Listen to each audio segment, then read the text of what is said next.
PLC Network here at CES 2018. We are at the Swagtron booth, and this is Steven. How you doing, Steven? Doing great. Awesome. Having a great year this year. Good to hear. You had a great year last year too, it seems. So keep it going. But you got something new this year. What do you have? Absolutely. This is the Swag Surf. We're really excited to go ahead and display this. 11 miles per hour. I've taken out on Lake Michigan in heavy chop. I've never had more fun. This is a big board. This is bigger than last year's board.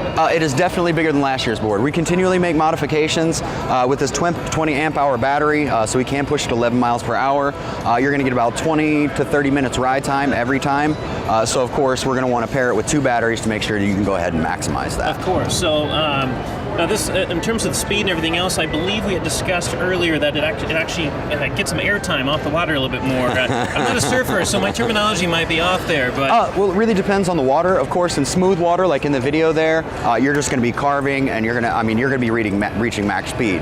Of course, once you hit that boat wake, you're going to be wanting to aim for that heavy chop and things like that.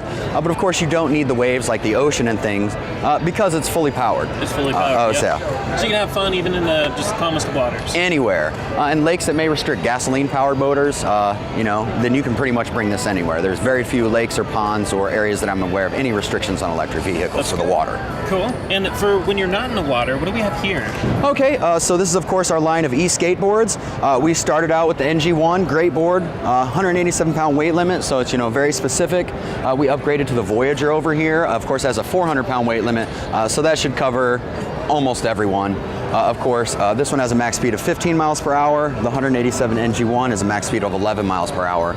I find that just about perfect, but then again, I'm not a skater. Yeah. So our newest products, of course, are all touch sensitive. We've totally dropped the remote control in these 3 models, and we have the Spectra Pro, the Spectra Advanced, and the Spectra Mini. And we're really excited about them. It's touch sensitive, so it basically moves like you want it to. So when you want it to move, you put your feet here, touch sensitive, it goes forward. When you're ready to brake, you just change your weight back and it'll go ahead and brake. It's kind of like a hoverboard, but in a skateboard. Exactly. And we have the advanced model. The rear wheels are magnetic brake as well. So when I say stop on a dime, when you need to stop, you stop. The advanced has great stopping power, but with the rear magnetic wheels, it's stop on a dime. Okay. Now, what if you're not into skateboards? What if you're more of a bike kind of guy? Okay, well, we have a full line of e-bikes, including what's standing behind you here. Of course, we started with the Swag Cycle SC1. Fantastic, goes up to 10 miles, 15 miles per hour. And now we have the Envy, which is what we consider our base model. Still very similar specs, but basically we switched from aluminum alloy to steel to lower the price to $299.99, and we're seeing fantastic results with that. Perfect. Now, in terms of availability now, is all of this on the market? The Swag Cycle SC1 and the Envy are available now, of course, everywhere. HSN, we're moving into larger retail distribution networks like Walmart and Best Buy. And then we do, of course, have some prototypes that are not currently available on the market. This is the EB5, the EB6, and over there we have the EB7 in the Hunter Orange. And that one, it can maintain your momentum. It's a pedal assist. You can see that the SC1 didn't have pedals, but our new pedal assist bike, so you can choose to pedal what you want, but if you're like me, you'll never pedal, and you'll just go ahead and keep pushing the button until it gets where you want to go. We'll maintain your momentum up to 35 miles per hour for up to 40 miles. And that's what I was going to say, 40 miles. Now, we were discussing it earlier. That is pretty cool. Right. 40 miles on a single charge. On a single charge. Well, the deal is that pretty much with any device, whether it's a car or an e-bike, the largest expenditure of energy is acceleration. So if you use the pedal to accelerate and only use the engine to maintain your momentum, you're going to increase your range by a considerable amount, and that's how you're going to get the 40 miles, is you pedal to accelerate and you let the bike just keep you there. Fantastic. Enjoy the trip. So you got surfboards, you have skateboards, you have bikes, you have anything else? Oh, there's something you're going to be really excited about, and this is the new Swagtron Go-Kart. It's fantastic. Basically, we've seen these go-kart attachments, and we didn't like those very much. You buy a $200 hoverboard, you buy a $150 attachment, you smash them together, there's all kinds of straps, you got to unstrap them. In addition, some of our very specific safety features don't work very well with the go-kart. We have safety features that if you're standing on it, you cannot turn it off. Obvious good reason. So when you strap the go-kart on it, it didn't work out. So what we did is just cut everything out that you didn't need and basically remanufactured it with the go-kart attachment. And we're bringing that to market in March 2018 at $249.99. Now that's exciting. 7 miles per hour, and then the standard 6 to 10 mile range. And they're just a lot of fun. What I call tank controls. You got the 2. It's extremely accurate. I think we got to go take a look at this. Absolutely. Let's go look at this. So this is it. This is the cart. Yes, we've been having a great time here with it, and of course, scooting around the office.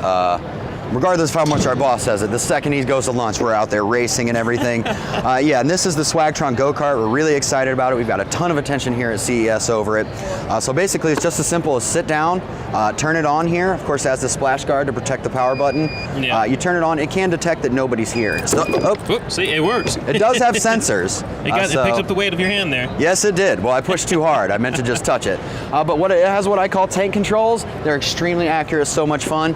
You basically just push 2 down to go forward, 2 back to go back, and then do this to turn. Once you get used to it with the front, with the front caster wheel, basically has a 0 turning degree or 0 turning radius, and it's just so much fun to just sit down and go, not worry about balance, and hit that 7 miles per hour. Brings out the kid in you. I bet. And just looking at the controls, I'm guessing if you have any familiarity with something like a PlayStation or an Xbox, you're going to take to this in a matter of like 2 seconds. Oh yeah, right away. I mean, it just becomes instantly intuitive. Oh, this looks fun. And how long is it going to single charge again? This one is going to go between 6 and 11 miles or so, maybe 7 to 12, like a standard hoverboard, at 7 miles per hour. It does have some additional weight. You can pretty much cruise the entire Las Vegas Strip right now with this, from one end to the other. I would love to. Unfortunately, as a prototype, they won't let me take it home or out of here. And when is this going to be available then? This is going to be available early March, maybe late March 2018, and we're really excited about it. We do look forward to full retail distribution to our current partners, as well as Amazon and everywhere. Everywhere we currently distribute. $249. $249.99. We do expect that price point to be, extremely successful. That does seem already. We've seen some in the past that are like this, a little bit more complicated, heavier looking, and they're like 3 times the price. So this keeps it simple, and it just basically looks like a hoverboard you're sitting on. Right. And it does have very similar parts. As far as the internal electronics, we're very good at the hoverboard electronics. So we're going to go with what we know. However, eliminate some additional weight, and then not put the center hinge on, of course, the standard center hinge, and just basically beef it up to make sure that you sit and everything goes well. It looks fantastic. I know that we're going to probably, or at least I'm going to push for it at least, to try to get our hands on one of these. Just got to get that order approved. Thank you so much, Stephen. Appreciate your time. Thank you so much. If you want to stay on top of all the latest and greatest, or at least the gadgets we cover, remember to subscribe right here. Subscription button. Click it. You're going to want to. There's lots of videos, interviews, previews, all sorts of stuff. Button. Click it.